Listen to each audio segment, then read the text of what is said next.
হ্যাঁ মাকাল ফলির একখানা খবর দিয়ে আসি। মাকাল ঠাউরপোকে ওই মাকাল ঠাউরপো ও মাকাল ঠাউরপো এই সামরা এই তোর কাহা কই মাকাল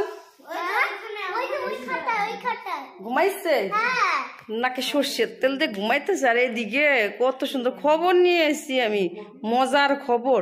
এবার নাকে সর্ষের তেল দিয়ে ঘুমটা বাড়াইবো মাকাল ঠাউরপোর। আমি এত একটা সংবাদ নিয়েছি উনি ঘুমাচ্ছে নাকি তেল দিয়ে। তোরা ছোট মানুষ বুঝবি না, তোরা বস বস।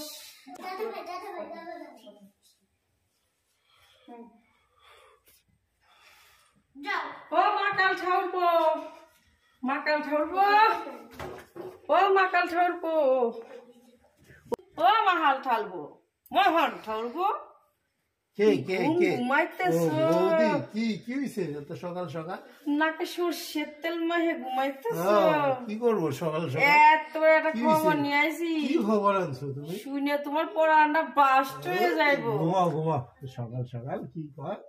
কি মা আমি একখানা খবর নিয়েছি, তুমি নাকে সর্ষের তেল দিয়ে ঘুমাইতেছো। ওঠো খবরটা শোনো। তুমি তুমি তোমার জন্য কি খবর আনিস জানো? তুমি তো নাকে সর্ষের তেলে ঘুমাচ্ছ।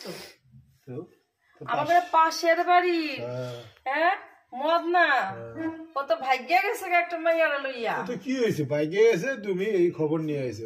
ঘুমটা খালি ভাঙাচ্ছ সকালবেলা। ও ঘুম ভেঙে গেছে, কষ্ট লাগতেছে। কষ্ট না আর কারে নিয়ে ভাগ্যে গেছে শুনলে পরে তো দুঃখতে মনটা ফাইটে যাইবো। ফাইটটা যায় পরানটা ফাইটটা যায়। কার লইয়া গেছে জানো কি? হ্যাঁ গ্রামবাসীরা সবাই জানে। আর তুমি আসল মানুষ, তুমি জানো না যে মদ না কারে নিয়ে ভাগ্যে গেছে? তোমার পরানের পরান জানের জান প্রিয়তমা চুলবুলি। চুলবুলি তোমার পরানের পাখি চুলবুলি ও মদনার সঙ্গে ভাগ্যে গেছে। কি বললা এটা? কানে যাই নাই, বুধবারে হাট তলা যায়, কানটা পরিষ্কার করে আসো। কদিন পরে আমার সাথে বিয়ে কথাবার্তা রেডি, কথাবার্তা একবারে হয়ে গেল, ফাইনাল কথা।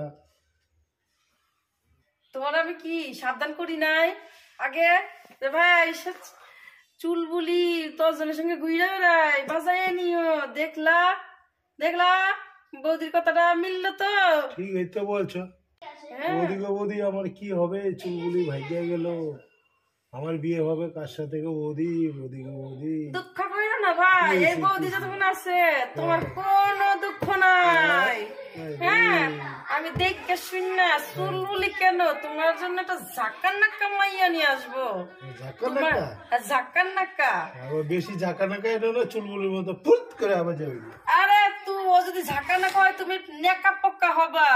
তুমি মাকাল বলে কি সারা জীবন মাকাল হয়ে থাকবে নাকি? তুমি তখন স্মার্ট মাকাল হইবা, বুঝতে পারছো? টাইট করে রাখবা বউকে, তাহলে ঠিক থাকবো। এখন দুঃখ করো না, খবরটা দিবার খবরটা পাওয়া মাত্র তোমার কাছে ছুটে আসলাম। এক কাপ চাল খাইনি সকালবেলা, খাস খবরটা নিয়ে আসলাম তোমাকে দিতে। যাক যা হয় মঙ্গলের জন্যই হয়, বুঝছো? ওই চুলবুলি খুব ইয়াদম মেয়ে ছেলে, ওর সঙ্গে তোমার বিয়ে হয় নাই, আমি শান্তি পাইলাম। সেই দিন শোনার পর থেকে আমার মনে কথা ঘুরঘুর করতেছে যে কি হবে তোমার, কি হবে। যাক গা ভগবান যা করে মঙ্গলের জন্যই করে। তোমার জন্য আমি ঝাঁকা নাকা বউ না দেবো। হ্যাঁ দেখা শুন না, দুঃখ পাইও না, যাও শুয়ে থাকো গা, যাও মনে কষ্ট পাইও না ভাই। আমি আসি। হ্যাঁ চা খাইনি, তুমি তো একবার বললেও না বৌদি এটা চা কইরা দি খাও। আমিও খাই নাই গো বৌদি, মনের কষ্টে ঘুমাইয়ে থাকো। আসি গো আসি, চুলবুলি জুনি আবার অজ্ঞান হইয়া যাইও না, ঝাঁকা না কাই না দেবো মাকালের বাচ্চা।